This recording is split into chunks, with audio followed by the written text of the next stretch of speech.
Eto na nga, ngayon ninyo sabihin na talagang malinis ang mga Duterte pala. So ngayon mga kababayan, mga loyalista, mga didishet, pakinggan yung mabuti ang vlog kong ito. Paalala lang po sa inyong lahat. Kapag ayaw nyo pong marinig ang vlog na to, mag-skip na po kayo, maghanap na po kayo ng ibang video.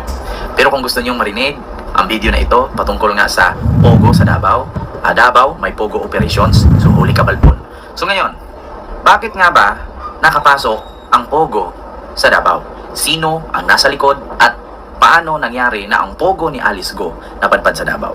Yeah. Kung naalala ninyo kamakailan, mayroong kumakalat na picture na kasama ni Digong, si Alice Go, si Paildon, jowa ni Bato de la Rosa, at saka yung iba pang mga personalities no, doon sa bahay ni Digong. So hindi ba yun yung possibility na pagbisita nila Alice Go ng jowa ni Bato de la Rosa, ni Paildon sa bahay ni Duterte, hindi ba yun yung meeting nila kung paano itayo ang Pogo sa Davao? So ito po ang nagpapatunay mga kababayan. Mga didishet, mga didilis na bubutang-tangang supporter ng mga Duterte na hanggang ngayon kumakain pa rin ang tain ng Duterte. Ngayon nyo po sabihin na fake news po tayo. Ito po according po dito, reporter po ng GMA News ito. Mismo po, ito pong nangyari kasi ito, meron silang nire-raid na isang Malaysian national na pinersa daw na magtrabaho sa Davao City. Kumbaga parang kinidnap, no, tapos pinapatrabaho. Ngayon itong ang pangalan dito Ruby Lim. Lim hindi Ruby Lin na teacher ni Alice Go. Ruby Lim. Yung Ruby Lim na yon, yun yung nagbigay sa kapulisan sa Davao na manghingi siya ng tulong para i-rescue siya. Kasi pinilit daw siyang patrabahuin, binubugbog kapag hindi gumagalaw. Parang may mga ganong senaryo. Ngunit nagulat ang Davao City Police. Hindi po ito kasali sa Davao Police officers na nagdudroga ha.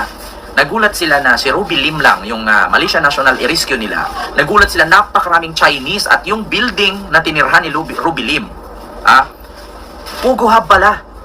Sa Davao, ito po yung video Araw mga kapuso, dito tayo ngayon sa National Bureau of Investigation Region 11. So yung sa likod ko, ito yung mga Chinese, no? Ito yung mga Chinese na nanakip ng ating mga ahente ng NBI 11. So 60 individuals arrested this morning sa Panabo City, Davao del Norte. At 59 dyan, mga Chinese, isa yung Filipina, galing siyang Manila. Inaresto sila. Nako, narinig nyo? 60 ka-individual, 59 Chinese national. So anong ginawa pa ng mga Chinese national dyan sa Panabo? So pag sinabi natin Panabo, Davao City, lugar po ni Kibuloy yan, na kung saan, nandyan din po si Digong. Parang, ngayon, ano na naman sabihin ng mga didilis nito? Magpakatanga na naman sila, magpakabobo na naman, magpakabulag, pipi, bingi. Tapos sasabihin na naman nila, Duterte kami, magaling ang mga Duterte, magtago ng sikreto nilang kababalaghan. Ito na 59 or 60 individual, isa Pinay na from Malaysia. Pero Malaysia national siya, pero Pinay, half Pinay, tapos half Malaysian, pero nakabi siya sa Malaysia. So ngayon, nagulat nga ang NBI at mga kapulisan habang nire-raid nila at nirescue itong half Pinay, half Malaysia national na bakit maraming Chinese doon na undocumented. At ano ang ano ang nangyari na bakit may mga Chinese doon sa naturang building na yon? At yung building na yon na nirescuehan, walang permit, hindi rehistrado. So bakit nakapasok dyan ang 59 Chinese national? Patuloy natin. Kasi nagtatrabaho sila sa Pogo. May na-discovering Pogo sa Panabo City. To be exact, Barangay Manay. Ayan narinig nyo, klarong-klaro. Anong sabi ni Digong niya noon? Walang Pogo sa Davao. Never tayong nagpapasok ng Pogo sa Davao. Pero bakit sa balita ngayon? Ano na naman ang reaction dito? Bakit? Ito yung vlogger ng mga DDS, si Banatbay. Bakit hindi ito kinontent ni Banatbay? Banatbay, I challenge you. I-content mo ang issue na to. Bakit kapag dihado at para sa mga Duterte ang issue at alam mong pabagsak sa mga Duterte, hindi mo kinukontent? Diba? Ngayon sasabihin ninyo, fake news ako. GMA News po ito. Nakita nyo naman po, may video. Kapag video or issue patungkol sa mga Duterte na ikakabagsak ng mga Duterte, mga DDS or DD shit vlogger, never yung narinig yan. Akala ko ba, sabi ni Digong, wala akong alam sa Pogo. Walang Pogo sa Davao. Walang mangyayaring ganyan. Ano to, sa Panabo mismo, sa lugar mo mismo, Digong, pukin ang ina mo kang hayop ka. Panabo City, Davao del Norte. According kay Agent El Iliano, ang spokesperson ng NBI 11, na yung Pogo doon sa Panabo City ay nag-ooperate for 4 months pa lamang. So bago pa. So, So, ang Pogo sa Davao nag-ooperate ng 4 months. Sino nga ba ang nasa likod nito? Paano nakapasok ito sa Davao? Sino ang mayor sa Davao? Sino ang hari-hari sa Davao? Eh di ba mga Duterte? Bakit nagkaroon ng ganitong pangyayari sa Davao kung hindi ito inaprubahan ng mga opisyalis dyan? Hindi ka naman makapagpapatayo ng building dyan kung hindi ka kukuha ng permit at tatanungin ka naman para saan yung building na yan. Napaka-imposible naman magtatayo ang isang Chinese national ng building na hindi ka naman karapat-dapat na mga foreigner magtatayo ng business sa ating bansa kung hindi inaaprubahan or hindi nagbigay ng padulas. Sa madaling salita, yung mga nakataling pera, parang sa Bureau of Customs, di ba? Parang sa LTO, di ba? May maraming ganyan, mga kotong. Hindi yan mapatayo yung building na yan. At hindi makapasok dyan yung 59 Chinese national kung walang pinapalusot yan at walang binayaran dyan sa Davao. sila, may isang Malaysian na nakatakas na hindi nadakip during the operation. They received information from the central office. According to NBI, na sa labas ng Pogo ay hindi mo talagang aakalaing Pogo kasi raw warehouse lang siya. Nasa 1.5 hectares yung... Diba? Hindi mo akalaing Pogo kasi warehouse lang siya. 1 hektarya mahigit, 1.5 hectares. So paano natayo yung ganyan kalaking gusali? 1.5 hectares ang tinayuan.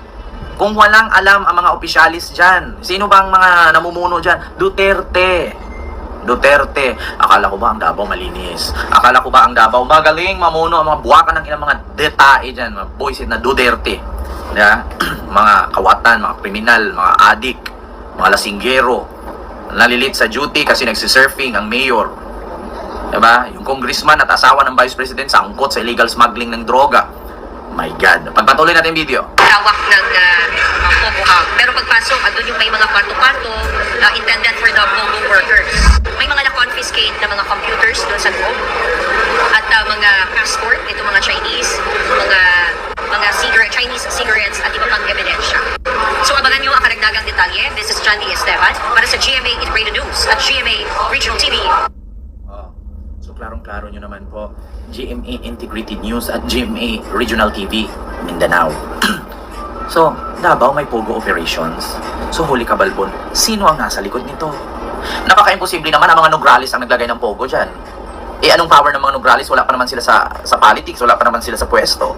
Duterte lang naman ang nasa pwesto. So, napaka-imposible naman na hindi alam ni Digong yan, taga Davao si Digong. Pagdating sa pasikatan, Duterte. Pagdating sa krimen, wala nang alam ang mga Duterte. Ano yun? Bulag pipibingin na naman ng mga DDS? My God. O mga buwakan ng ina nyo, mga DDS. Ngayon yung sabihing malinis ang mga Duterte. Diyos ko, mayroon pa kayong vice president na sinungaling. Nagnakaw na ng pera ng kaban ng bayan. Tapos ibigay pa dun sa mga alias na Piatos, Nova, Uishi. Ano ba? Sinong inuuto niyo? Sinong ginawa niyong gago? Mga sarili niyo lang. Palibasa, buti na lang hindi kami mga DDS. Kasi kung kami mga DDS, kami yung tanga na naniniwala sa kasinungalingan ni Sara Duterte at ni Rodrigo Rua Duterte ng pangag. So yun lang, maraming salamat and see you next vlog. God first.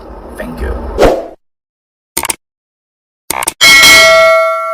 Welcome to Team Sam TV, your channel for the latest news updates. Here, we break down the biggest stories from around the globe, covering everything from breaking news to politics.